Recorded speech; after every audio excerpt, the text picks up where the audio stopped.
Well, I sat down with Steve Nodine at his Orange Beach condo. This is the first time that he has talked publicly about this murder trial and the investigation itself, and he did not hold back when criticizing the prosecutor and even police.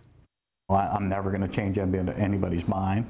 I do want to prove my innocence. Around a breakfast table in Orange Beach where he's living on house arrest, Steve Nodine talks publicly for the first time about his murder case. I do want people to realize that, you know, the judicial process is painful, and certainly here in Baldwin County, I do not believe it's a fair process. The ex-commissioner insists investigators zeroed in on him at the urging of a district attorney desperate to save her political career. In the final weeks of a heated campaign, Nodine says the former DA pushed police to rush to judgment. If you remember, first there was blood on a truck, then there was not blood on the truck.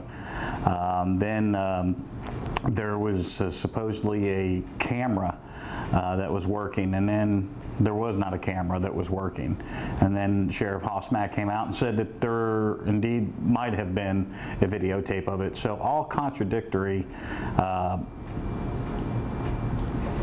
testimony by law enforcement itself, and I think when they and an inexperienced Gulf Shores Police Department. But Nodine has had some contradictions of his own.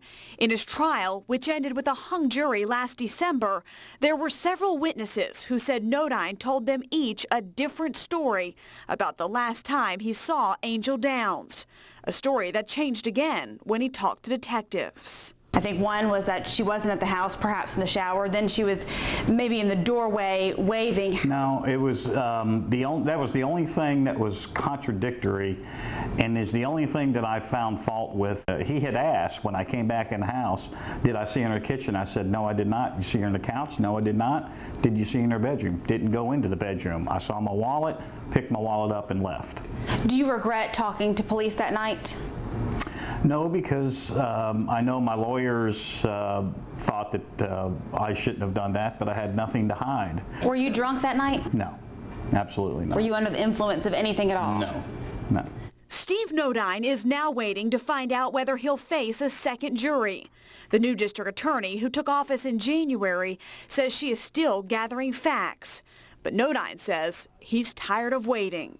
We need to go ahead and move forward. Whether you're going to try it, let's go.